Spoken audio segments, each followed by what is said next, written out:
এই সামনের রমজানটাকে যেন আমরা সুস্থ অবস্থায় পাই আর পরে রমজানের মধ্যে ইবাদত করতাম।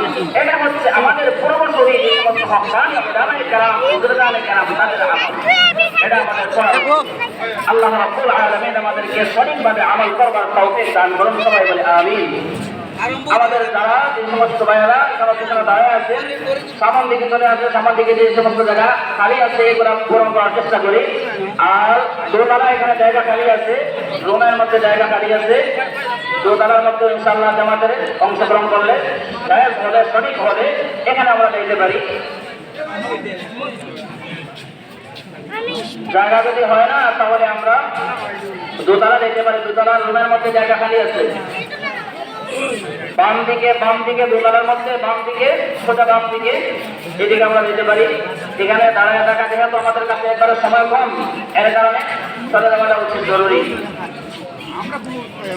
আর যেহেতু ঈদের নামাজ আমরা বছরে আমাদের 2 বার পড়ি থাকি, এর কারণে ঈদের নামাজের যে পদ্ধতি এই পদ্ধতিতে আমরা একটু খেয়াল করলে ভালো হয়।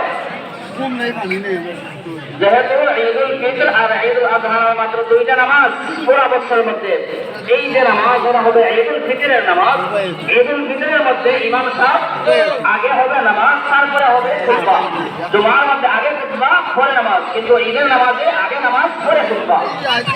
প্রথমত ইমাম সাহেব যখন তাকবীর বলে তাকবীরে তাহরিমা বলে নামাজ শুরু করবে, শুরু করার পরে সানা পড়ে তারপরে 3 বার কান পর্যন্ত হাত উঠাবেন, ছাড়বেন, ছাড়বেন। এরপরে 3 নম্বর বার যখন হাত ছাড়া তারপরে হাত বেঁধে নিবা।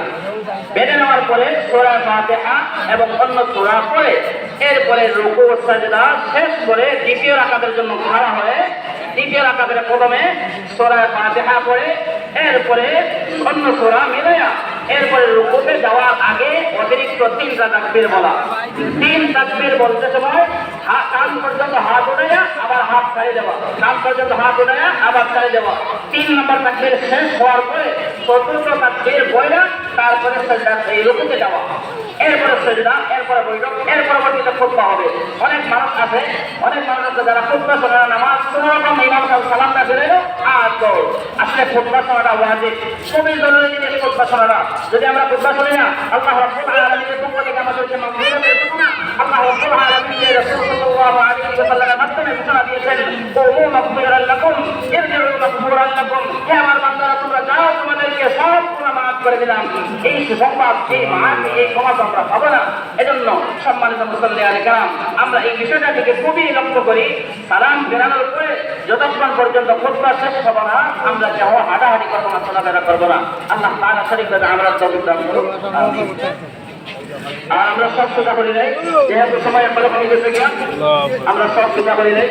নাই আমরা দেখি সব সোজা করি, সামনে সব সোজা করি, সামনে সব সোজা করি, নাই আমরা দেখি সব সোজা করি। আর পর্যাপ্ত জায়গা খালি আছে, আমরা দোতলায় যাওয়ার চেষ্টা করি।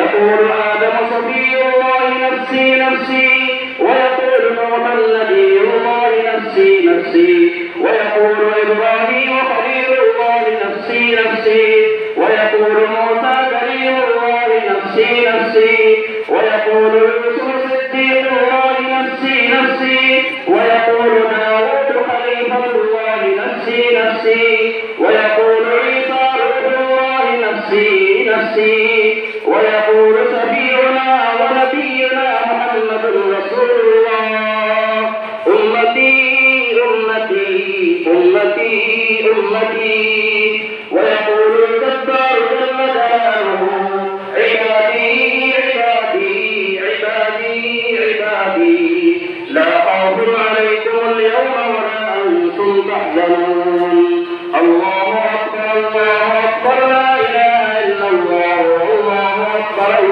أكبر ولله الحمد بارك الله لنا ولكم بالقرآن العظيم ونفعنا وإياكم بالآيات والذكر الحكيم أقول قولي هذا وأستغفر الله لي ولكم ولسائر المسلمين فاستغفروه إنه هو الغفور الرحيم الله أكبر الله أكبر لا إله إلا الله الله أكبر ولله الحمد إن الحمد لله الذي جمل العيد بالسرور وألزم عباده شكره وكمله بضيافة المؤمنين وحرم صومه وأوجب فطره وضاعف فيه مواهب الإنعام وعلى العالمين. الله أكبر الله أكبر لا إله إلا الله والله أكبر الله أكبر ولله الحمد. وأشهد أن لا إله إلا الله مفيد الإحسان والنعم. وأشهد أن سيدنا ومولانا محمدا رسول الله سيد العرب والعجم. الله أكبر الله أكبر لا إله إلا الله والله أكبر الله أكبر ولله الحمد. واعلموا أن الله تعالى صلى على نبيه قديما. الله أكبر لا إله إلا الله والله أكبر الله أكبر ولله الحمد. فقال إن الله وملائكته يصلون على النبي يا أيها الذين آمنوا صلوا عليه وسلموا تسليما. اللهم صل على سيدنا ومولانا وحبيبنا محمد وآله وصحبه وأزواجه ومن تبعهم بإيمان وإحسان إلى يوم الدين. الله أكبر لا إله إلا الله والله أكبر الله أكبر ولله الحمد. قال النبي صلى الله عليه وسلم أرحم أمتي بأمتي أبو بكر وأشدهم في أمر الله عمر وأصدقهم حياء عثمان وأقضاهم علي وأعلمهم بالحلال والحرام معاذ بن جبل وأمين هذه الأمة أبو عبيدة بن الجراح رضي الله عنه وفاطمة سيدة نساء أهل الجنة والحسن والحسين سيدا شباب أهل الجنة وحمد رسول الله وعبد رسوله رضوان الله عليهم أجمعين. اللهم اغفر للعباس وولده مغفرة ظاهرة وباطنة لا تغادر ذنبا رضوان الله تعالى عليهم أجمعين. الله بأصحابي لا تتخذوا غرضا من بعدي فمن أحبهم فبحبي أحبهم ومن أبغضهم فببغضي أبغضهم. الله أكبر لا إله إلا الله والله أكبر ولله الحمد.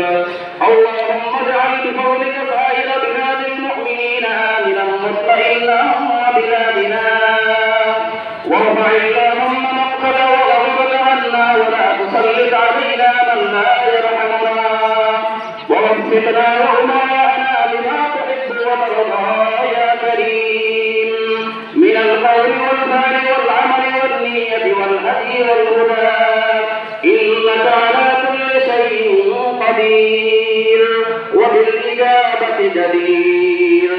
الله أكبر لا إله إلا الله والله أكبر ولله الحمد. اللهم انصر الإسلام والمسلمين. اللهم اجعل مملكة بنغلاديش شاكرة قائمة على سنن المصطفى وشعائر الإسلام واحفظها من الشرور والفتن ما ظهر منها وما بطن بما شئت وكيف شئت ومن حيث شئت ومن أين شئت فإنه لا حول ولا قوة إلا بالله لا ملجأ ولا ملجأ منك إلا إليك. اللهم انصر المسلمين في غزة. اللهم انصرهم نصرا مؤيدا. اللهم أهلك اليهود والنصارى والمشركين كما أهلكت عادا وثمود. الله أكبر لا إله إلا الله والله أكبر ولله الحمد. عباد الله رحمكم الله إن الله يأمركم بالعدل والإحسان وإيتاء ذي القربى وينهى عن الفحشاء والمنكر والبغي يعظكم لعلكم تذكرون. اذكروا الله العلي العظيم يذكركم وادعوه يستجب لكم ولذكر الله تعالى أعلى وأولى وأعز وأجل وأتم وأهم وأعظم وأكبر. الله أكبر لا إله إلا الله الله